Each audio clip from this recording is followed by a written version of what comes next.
Hello everybody, what's up? This is Radhika and welcome to BLR.in. So this is our second lecture जहाँ पर हम देख रहे हैं महात्मा गांधी का शिक्षा में योगदान। अब इसका पार्ट 3 और रहेगा जहाँ पर हम एक और टॉपिक कवर करेंगे। उसके बाद जो महात्मा गांधी की फ़िलॉसफी है वो सारी ही यहाँ पर कंप्लीट हो जाएगी। तो ये सारे ही स्टूडेंट्स के लिए हेल्पफुल रहेगा। ये रहेगा थर्ड ईयर के स्टूडेंट्स के लिए प्लस फर्स्ट ईयर के लिए भी, जो कि लखनऊ यूनिवर्सिटी के स्टूडेंट्स हैं। उनके भी सिलेबस में सेम टॉपिक्स हैं तो बिल्कुल आपके काम आएंगे। तो चलिए बढ़ते हैं वीडियो में आगे। कुछ आप देख सकते हैं हमारे बारे में। नेक्स्ट यहाँ पर जो क्वेश्चंस है, महात्मा गांधी की फ़िलॉसफी हर बार आती है, हर बार पूछी जाती है। इस वजह से ये जो लेक्चर्स हैं आपके लिए इक्वली इंपॉर्टेंट है। फर्स्ट लेक्चर अगर आपने नहीं देखा तो आप देख सकते हैं, प्लेलिस्ट में आपको उसका वीडियो मिल जाएगा। तो आज के टॉपिक्स जिनका हम डिस्कशन करने वाले हैं वो रहेंगे गांधी जी के अकॉर्डिंग शिक्षा के क्या उद्देश्य हैं, उन्हीं के हिसाब से पाठ्यक्रम कैसा होना चाहिए, शिक्षण विधि कैसी होनी चाहिए, मतलब मेथड्स ऑफ टीचिंग कैसे होने चाहिए, कैसे आपको पढ़ाना चाहिए, एक टीचर का क्या स्थान होता है उनके हिसाब से। यहाँ पर शिक्षण विधियों के बारे में बात करेंगे और बहुत इंपॉर्टेंट जो क्वेश्चन आता है वो रहेगा बेसिक एजुकेशन पर। इस पर भी हम आज डिस्कस करने वाले हैं। तो चले बढ़ते हैं आगे। जो सारी बेसिक चीज़ें थी वो हमने क्लास 1 में डिस्कस कर लिया था। आप जाके उसको ज़रूर देखें और अपनी जो तैयारी है वो बेहतर करते रहें। महात्मा गांधी से सारे ही क्वेश्चंस यहाँ पर कवर हो जाएंगे आपकी 3 वीडियोज़ में। तो जब भी क्वेश्चन आता है, रिपीटेड क्वेश्चंस आते हैं, तो आप वहाँ पर आंसर राइटिंग बेहतर तरीके से कर पाएंगे। तो यहाँ पर उन्होंने जो शिक्षा के उद्देश्य हैं उन्हें 2 पार्ट्स में डिवाइड किया, 2 भागों में उन्होंने विभाजित किया है। पहले तो है तात्कालिक उद्देश्य, दूसरे हैं अंतिम उद्देश्य। मतलब कि जब हम एजुकेशन ले रहे हैं तो जब हम ले रहे हैं, लेने के दौरान जब हम शिक्षा ले रहे हैं तो उस दौरान ऐसे कौन से उद्देश्य हैं जो कि हमारे काम आने वाले हैं या फिर जो हमारे साथ चलने वाले हैं। हाल ही में हमें शिक्षा क्या सिखाती है, तो बालक को शारीरिक, मानसिक एवं आध्यात्मिक शक्तियों का विकास करने, उनके व्यक्तित्व का संपूर्ण विकास करना है। यहाँ पर संपूर्ण विकास की बात करी गई है कि शिक्षा से हमारे संपूर्ण विकास हो रहा है। नेक्स्ट यहाँ पर जो उन्होंने बोला है कि शिक्षा से क्या होता है, हमारा चरित्र निर्माण होता है, हम मॉरल डेवलपमेंट सीखते हैं, हम मॉरल वैल्यूज़, लाइफ की जो एथिक प्रिंसिपल्स हैं उनको हम यहाँ पर सीखते हैं जब हम यहाँ पर शिक्षा ले रहे होते हैं। नेक्स्ट यहाँ पर उनके हिसाब से शिक्षा का उद्देश्य क्या होना चाहिए कि बालक को अपनी संस्कृति को व्यक्त करने का प्रशिक्षण देना, कि वो अपने कल्चर को बता सके, वो सीख सके, moral values, social life skills वो यहाँ पर शिक्षा के अर्जित करने के दौरान सीख सके। नेक्स्ट क्या है, बालक को उच्च जीवन की ओर अग्रसारित करना। ठीक है, आगे बढ़ना, हम अपने वैल्यूज़ सीखें, नए प्रिंसिपल्स सीखें, कैसे हमें सोसाइटी में रहना है, कैसे हम अपनी पढ़ाई पूरी करनी है। नेक्स्ट यहाँ पर कि उसको जो एजुकेशन है उसको लेके हमें कितना ज़्यादा सीरियस रहना है और एजुकेशन के दौरान हम कितनी सारी चीज़ें सीख सकते हैं। अब सोचिए कि अगर शिक्षा नहीं दे रहे हैं किसी भी बालक को तो उसकी क्या स्थिति रहेगी, वो किस ओर जाएगा, उसमें कोई भी प्रिंसिपल्स और वैल्यूज़ डेवलप होंगे ही नहीं। उसका जीविकोपार्जन के योग बनाना, तो जहाँ पर वो उसको इकोनॉमिक स्टेटस, उसको वेल डिफाइंड इकोनॉमिक स्टेटस मिल सके और इकोनॉमिकली वो आगे कोई भी जो प्रॉब्लम्स हैं वो फेस ना कर सके। ठीक है, तो एक ये हो गए शिक्षा के उद्देश्य। नेक्स्ट यहाँ पर वो और भी बात करते हैं जहाँ पर होते हैं अंतिम उद्देश्य की एट दी एंड जो एक, अगर हम ब्रॉड एम लेकर चलें कि ये तो थे नैरो एम, ठीक है, जहाँ पर हमें हाल ही जो हम एजुकेशन ले रहे हैं इसके क्या क्या एम्स हैं, एजुकेशन के दौरान हमें क्या क्या चीज़ें प्राप्त होंगी। एक है आपका अंतिम उद्देश्य जहाँ पर वो जो एजुकेशन है उसके बाद हम एक बेहतर पर्सनालिटी बन के निकलेंगे। उन्होंने बोला है गांधी जी के अनुसार शिक्षा का अंतिम उद्देश्य है अंतिम वास्तविकता का अनुभव, ईश्वर और आत्मभूति का ज्ञान। हम कितना शिक्षा लेके खुद को जान पाए हैं। नेक्स्ट यहाँ पर क्या है, कैसे हम खुद की बेहतर पर्सनालिटी फ्रेम कर सकें और आगे हम हायर गोल्स की तरफ बढ़ते रहें। तो उन्होंने ये बोला है अंतिम उद्देश्य। नेक्स्ट यहाँ पर हम और भी चीज़ों के बारे में बात कर लेते हैं कि उन्होंने पाठ्यक्रम में क्या बोला है, करिकुलम में क्या क्या चीज़ें यहाँ पर होनी चाहिए। तो सबसे पहला पॉइंट और जो सबसे बेसिक है, सबसे ज़्यादा इंपॉर्टेंट है, वो है हैंडीक्राफ्ट के लिए। तो उन्होंने सबसे ज़्यादा यहाँ पर एम्फेसाइज़ किया है हैंडीक्राफ्ट पे। क्यों? जिससे कि जो बच्चा है, जो बालक है यहाँ पर, वो सीख सके चीज़ों को, यहाँ पर वो प्रैक्टिकली करके सीख सके और आगे जाके उसे इकोनॉमिक कोई भी प्रॉब्लम यहाँ पर फेस नहीं करनी पड़े, जैसे कटाई बुनाई कृषि। नेक्स्ट यहाँ पर हो गया चर्म कार्य, मिट्टी का काम, मछली पालन आदि, काष्ठ कला। तो ये सारी चीज़ें हैं कहीं ना कहीं हमारे ऑक्यूपेशन से रिलेटेड है, जिससे कि शिक्षा के दौरान हम ये चीज़ें भी सीख लें और आगे जाके हमें इकोनॉमिक, जो हमारी इकोनॉमिक स्टेटस है उसको कोई टेंशन ना हो और हम आगे जाके आराम से अपना जीवन यापन कर सकें। नेक्स्ट यहाँ पर उन्होंने बोला है कि मातृभाषा बहुत ज़्यादा ज़रूरी है, क्योंकि एक जब बच्चा अपने घर से सीधे निकलता है तो सबसे पहले उसे मातृभाषा ही पता होती है। मातृभाषा की मदद से ही हम उसे दूसरी लैंग्वेज तक लेकर जा सकते हैं और मातृभाषा के माध्यम से ही हम उसे बेहतर कोई भी चीज़ समझा सकते हैं। नेक्स्ट यहाँ पर उन्होंने बोला है कि गणित होना चाहिए, क्योंकि बेसिक मैथमेटिक्स कैलकुलेशंस हमारी डेली लाइफ में बहुत इंपॉर्टेंट है। चाहे वो आप किसी दुकान पे ही कोई चीज़ आप सामान खरीदने ही क्यों ना जा रहे हैं, वहाँ पे भी आपको गणित की आवश्यकता पड़ती ही है।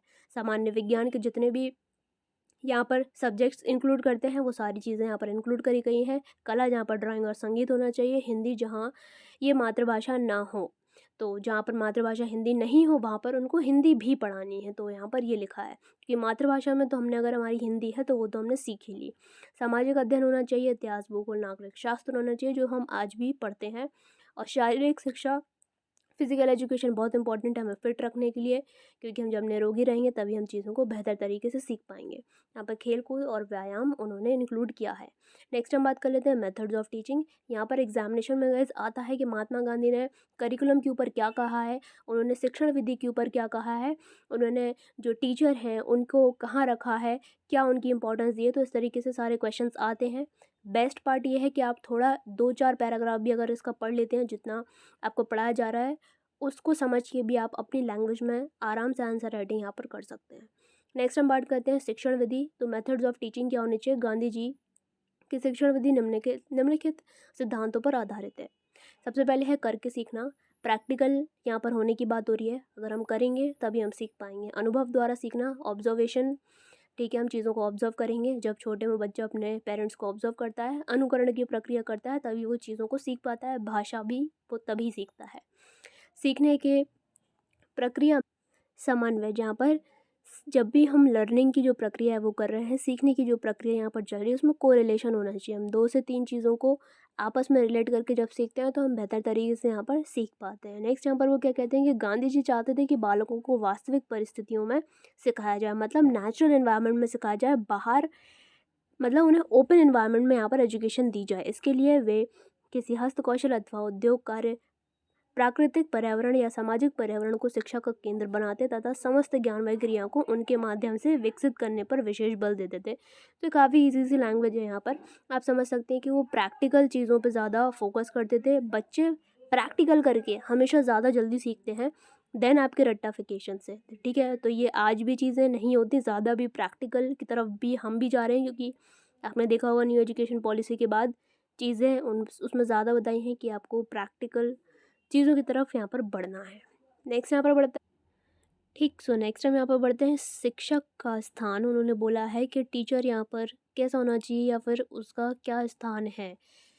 स्थान का मतलब है कि किस पोजीशन पे उसे बच्चों के लिए काम करना चाहिए या फिर इटसेल्फ वो कहाँ स्टैंड करते हैं। तो गांधी जी के अनुसार एक शिक्षक आदर्श शिक्षक तभी बन सकता है जब वह शिक्षण कार्य को व्यवसाय के रूप में नहीं वरन सेवा कार्य के रूप में स्वीकार करें, ठीक है। तो जहाँ पर वो ये सिंपली बोलना चाहते हैं कि हम उसको बिजनेस की तरह नहीं, बट आपके अंदर एक ऐसा भाव होना चाहिए जहाँ पर आप सच में किसी को कुछ सिखाना चाहते हैं, बच्चों को पढ़ाना चाहते हैं, उन्हें समझाना चाहते हैं चीज़ों को। आप अपनी टीचिंग में सेवा देना चाहते हैं कि सच में आप किसी को ऐसा ज्ञान देना चाहते हैं जिससे किसी की ज़िंदगी में बदलाव आए, ठीक है। आप जो भी पढ़ा रहे हैं, अगला जो बच्चा है वो अपनी ज़िंदगी में उस ज्ञान को उतारे और वो एक बेहतर पर्सनालिटी बन के निकले। जहाँ पर एक टीचर में बहुत सारा नॉलेज होना चाहिए, उनमें बहुत पेशेंस होना चाहिए, क्योंकि अगर बीइंग अ टीचर अगर आप में पेशेंस नहीं है तो आप बच्चों को नहीं सिखा पाएंगे। आप उनकी हरकतों पे इरिटेट हो जाएंगे, क्योंकि छोटे बच्चे या बड़े बच्चे कोई भी है, उन्हें ज्ञान की प्राप्ति आप दे रहे हैं, उन्हें बेसिक नॉलेज नहीं है अभी, देन आपको ही बेस बनाना पड़ेगा और उस बेस बनाने के लिए आपको स्ट्रांग रहना पड़ेगा और पेशेंस आप में होना चाहिए। तो ऐसा बोला है गांधी जी ने कि शिक्षक का स्थान कैसा होना चाहिए। नेक्स्ट यहाँ पर कुछ शिक्षण विधियाँ हैं जहाँ पर उन्होंने बात करी है, जैसे कि अनुकरण विधि, क्रिया विधि, मौखिक विधि, श्रवण मनन, निधिध्यासन, ठीक है। तो ये हम एक एक करके यहाँ पर डिस्कस करने वाले हैं। पहला अनुकरण विधि, ये बहुत ही बेसिक विधि है जिसको हम कहते हैं इमिटेशन की प्रोसेस। छोटा बच्चा अनुकरण की विधि के द्वारा ही सीखता है, अपने घर में भी अपने परिवार में भी, क्योंकि जो छोटा बालक होता है, छोटा बच्चा होता है, वो अपने पेरेंट्स को देख के ही चीज़ों को सीखता है, उनकी तरह बोलना सीखता है, उनकी तरह रहना खाना सीखता है, ठीक है। तो अनुकरण की विधि से ही टीचर को पढ़ाना चाहिए, क्योंकि जो टीचर जिस तरीके से उनको पढ़ाएगा वही बच्चे टीचर को देखकर सीखेंगे। तो इसी तरीके से उनके शरीर, मन और मस्तिष्क का विकास अध्यापक को अनुकरण द्वारा ही करना चाहिए। तो बेस्ट प्रोसेस है, जैसा आप स्टूडेंट को सिखाएंगे वैसा ही वो सीखेंगे, इसलिए बेहतर आपको बनना पड़ेगा। तो पहली हो गई अनुकरण की विधि। नेक्स्ट है क्रिया विधि, जहाँ पर चीज़ों को करके करना है, आपको प्रैक्टिकल बेसिस पे करना है, जहाँ पे हस्तकला, चित्रकारी इत्यादि कौशलों के विकास के लिए इन विधियों पर बल देते हैं।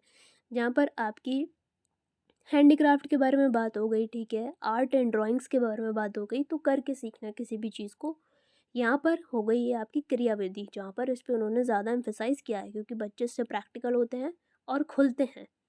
नेक्स्ट इज मौखिक विधि, जहाँ पर आप बोलकर सीखते हैं, जहाँ पर ऐसे वाद विवाद प्रक्रिया आपकी हो गई, जो कि यहाँ पर आप डिस्कशन करके सीख रहे हैं, ठीक है। ज़्यादा क्या हो गया कि यहाँ पर आप डिस्कशन करके किसी भी चीज़ को सिखा रहे हैं या बता रहे हैं, तो ये हो गया आपका डिस्कशन वाला मेथड, जो कि हो गया मौखिक विधि।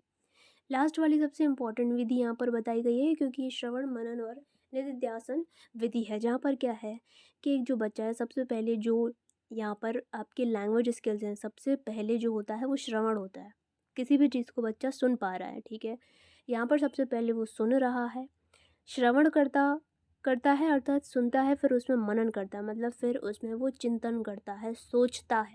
पहले उसने किसी चीज़ को सुना, फिर उसकी जो थिंकिंग स्किल्स हैं यहाँ पर वो काम करेंगे, उसने उसने उस चीज़ पर चिंतन किया, कुछ सोचा, देन उसके बाद फाइनली वो क्रिया करेगा, ठीक है। तो ये सबसे ज़्यादा इम्पॉर्टेंट चीज़ है, सबसे ज़्यादा इम्पॉर्टेंट विधि बताई गई है, इसको सर्वोत्तम विधि कहा गया है, क्योंकि इसमें शरीर, मन और मस्तिष्क के विकास सबसे ज़्यादा होता है।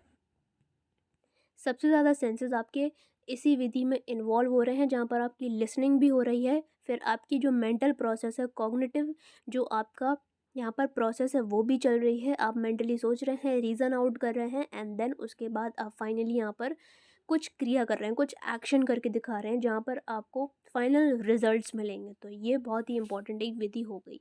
नेक्स्ट यहाँ पर हम नेक्स्ट बात करते हैं बेसिक एजुकेशन की, जो कि सबसे ज़्यादा इंपॉर्टेंट है। उन्होंने बेसिक एजुकेशन की बात करी है, बुनियादी शिक्षा। बेसिक एजुकेशन उसको क्यों कहा गया है, जिससे कि कोई भी बालक है तो वो सोसाइटी में अगर है तो उस बालक को इतनी एजुकेशन मिलनी चाहिए कि उसको आगे अपने जीवन में किसी भी तरीके की समस्या ना आए, वो इलिटरेट ना रह जाए, कहीं ऐसा ना हो कि वो बच्चा बिल्कुल एजुकेशन से बहुत दूर हो जाए और अपना जीवन यापन भी नहीं कर पाए। तो उन्होंने बेसिक एजुकेशन पे बहुत ज़्यादा फोकस किया है। इसको हम नेक्स्ट वीडियो में डिटेल में देखने वाले हैं। पूरा वीडियो उस पर ही बेस्ड रहेगा, बेसिक एजुकेशन पर, क्योंकि इससे एक क्वेश्चन आता ही है। जहाँ पर शॉर्ट में हम बात कर लेते हैं कि 6 से 14 वर्ष तक के सभी बच्चों को अनिवार्य एवं निःशुल्क शिक्षा प्रदान की जाए।